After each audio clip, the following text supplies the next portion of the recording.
오늘도 주님의 말씀으로 하루를 시작합니다. 그리고 여러분들은 오늘도 기도하며 하루를 살아갈 것입니다. 그러다 보면 주님께서 여러분들에게 주시는 메시지와 약속이 있을 거라고 생각이 듭니다.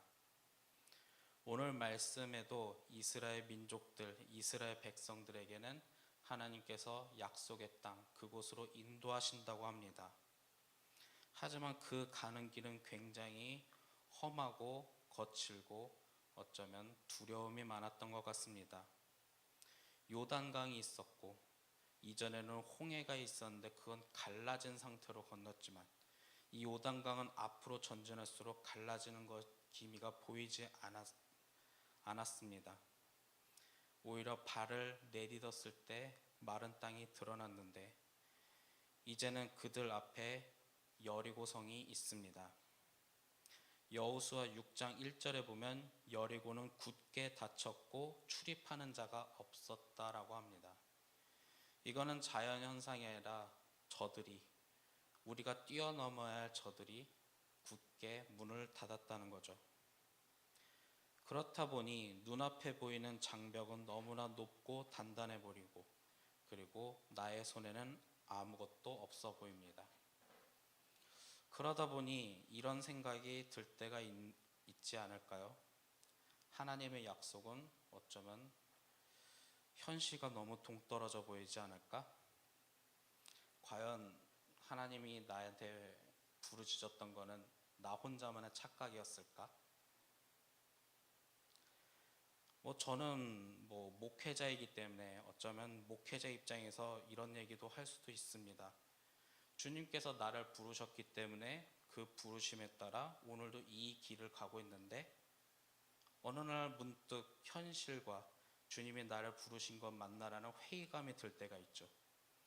그러다 보니 그때 그것은 나의 착각이었을까 하는 생각도 듭니다. 그럼 여러분들은 어떨까요? 각자에게 분명히 주님께서 여러분들에게 주신 메시지가 있고 말씀이 있고 약속이 있습니다. 그러다 보니 그 말씀을 받았던 그 순간엔 내가 주님을 사랑합니다 하지만 우리는 이유어쨌든 기도하고 교회 밖으로 나가다 보면 그 현실 속에 과연 주님께서 나한테 감동을 주신 게 맞나 하는 생각이 들 때가 있습니다. 그러나 우리가 분명히 알아야 할 것은 하나님의 약속은 분명히 여러분들을 통해 이루어진다는 거예요. 분명히 여러분들에게 주신 메시지가 있다면, 기도가 있다면 그것을 통해 하나님은 하나님 나라를 위해 분명히 들어 쓰신다는 거죠.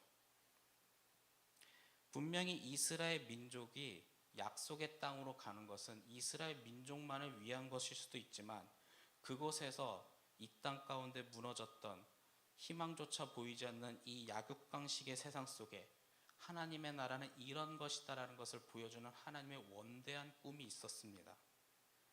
그렇기 때문에 하나님은 약속을 했고 그 민족을 어쩌면 불평불만만 하니 다른 민족으로 바꿔버릴까라는 생각도 하셨을지 않았을까 하는 생각도 드는데 그 민족을 이 약속의 땅으로 이끌어 왔습니다. 그러나 눈앞에 있는 어려움과 절망은 항상 있죠.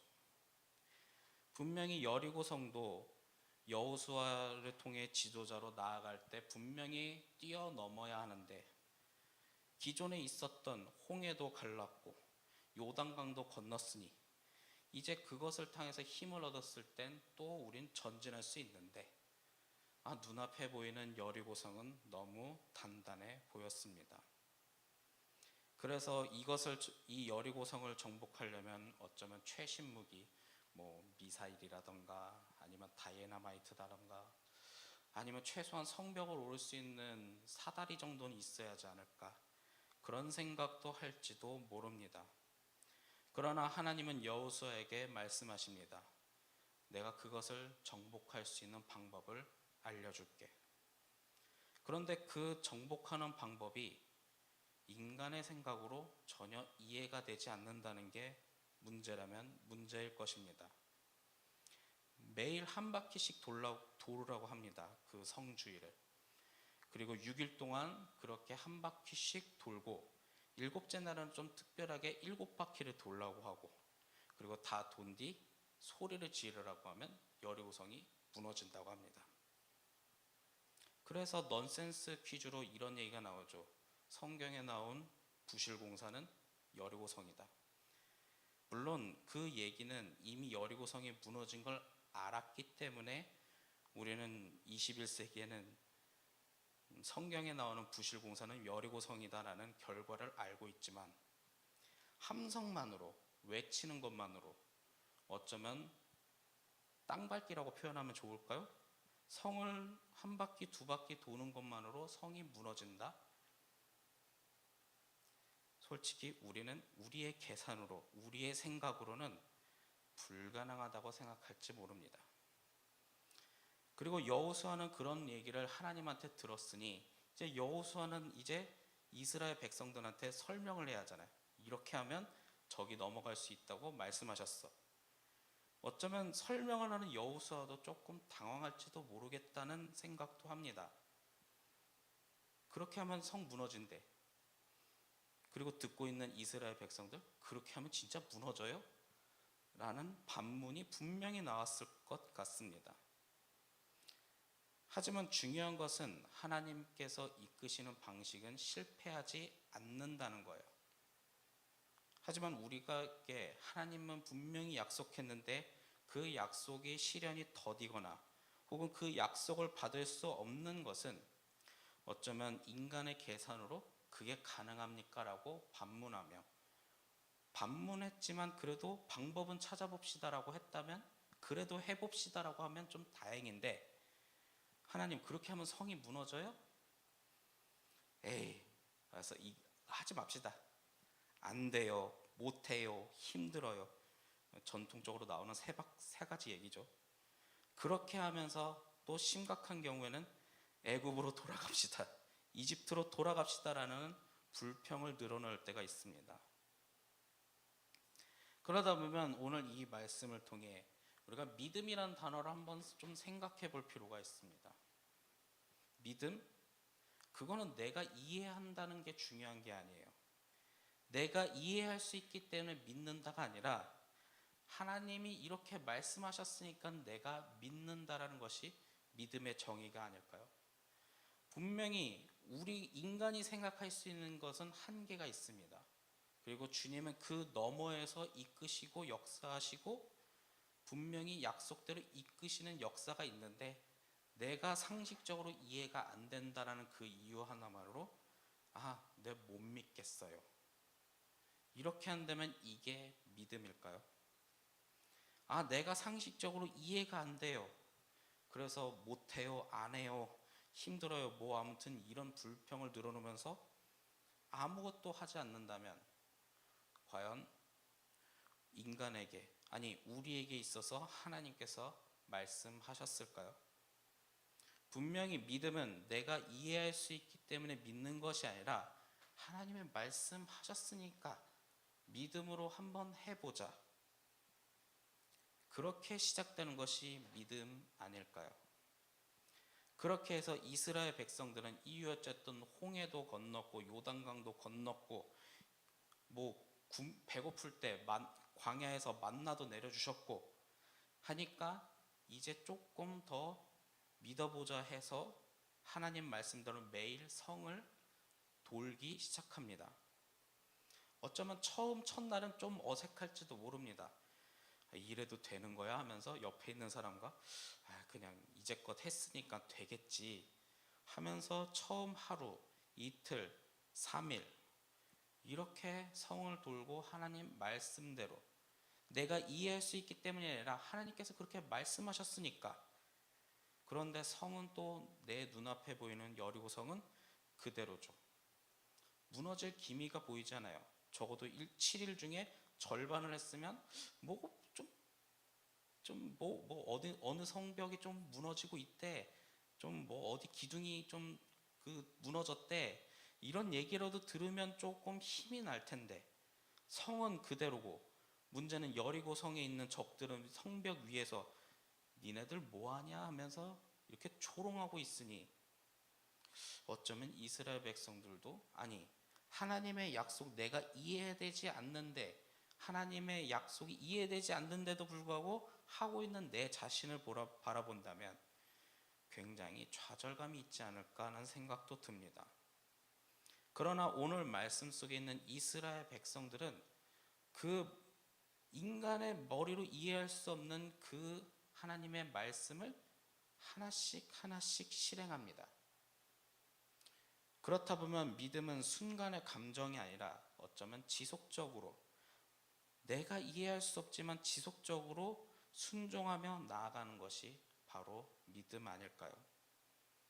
우리는 하나님의 약속을 들으면 그 성이 무너질 줄을 압니다. 하지만 그것을 행동으로 옮기고 하나씩 실천하는 것은 우리에게도 어쩌면 믿음의 용기가 필요하지 않을까 생각이 듭니다. 하나님은 때때로 우리에게 그런 인내함과 믿음의 반복을 요구할 때도 있습니다. 왜냐? 내가 이해가 되지 않지만 그것은 하나님께서 이끄시고 실현시키고 역사하시는 것의 한 부분이기 때문이죠. 내가 이해가 되지 않는다고 하나님의 역사하심의 그 현장 속을 벗어난다면 많은 후회가 있지 않을까 하는 생각도 듭니다. 이제 7째 날에 그들은 7박 특별히 다른 날보다 더 많이 한 바퀴만 도는 게 아니라 이제 7바퀴를 돌고 이제 나팔을 불 때가 됐습니다. 이제 나팔이 울릴 때 이제 많은 사람들이 소리를 지릅니다. 여리고성 무너져라 뭐 이런 식으로. 제가 소리가 좀 작네요. 무너져라 하면서 이렇게 외칠 때 그 순간 여리고성은 무너졌습니다. 분명히 이 말씀은 단순한 기적이나 어쩌면 내가 외쳤다고 해서 거기서 힘이 나가서 그러는 것이 아니라 바로 하나님께 말씀으로 순종했고 그 응답이 우리에게 주어진 거죠. 히브리서 11장 30절에 보면 믿음으로 7일 동안 여리고성을 도니 성이 무너졌다라고 말합니다. 그리고 히브리서 11장에는 가장 믿음에 대한 정의가 있죠. 믿음은 보이지 않는 것의 실상이다. 분명히 성이 무너지는 것이 보이지 않지만 그래도 그렇게 하면 무너진다라는 말씀이 있으니 순종하며 나아가는 거죠. 그렇다 보니 이 믿음은 보이지 않는 이 현실을 받아들이는 것, 믿음은 보이지 않는 것의 실상.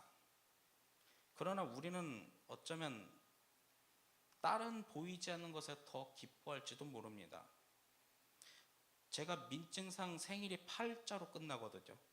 그러니 오늘이 그 민생회복 쿠폰인가 그거 신청하는 날이에요.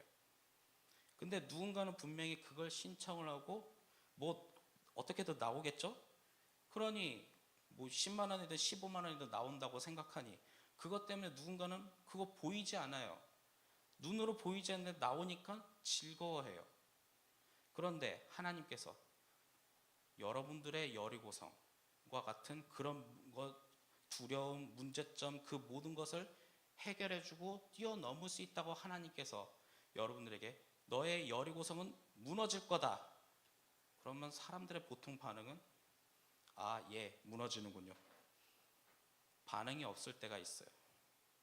믿음은 보이지 않는 것의 실상, 그렇다면 그것을 통해 내가 기쁜 마음이 들고 그것을 통해 즐거워야 하고 하나님께서 분명히 우리에게 역사하셨다는 감사의 표정이나 행동이나 어떤 것이 나와야 하는데 어쩌면 우리는 민생회복 쿠폰 나온다고 돈 주는 것은 즐거워하지만 하나님께서 말씀하시는 것은 어쩌면 무감각하고 무색무취한다면 과연 우리는 믿음은 보이지 않는 것의 실상을 제대로 이해하고 있을까요? 분명히 보이지는 않지만 하나님의 약속은 이루어지고 오늘 우리가 읽었던 이 말씀이 우리에게 증거가 됩니다.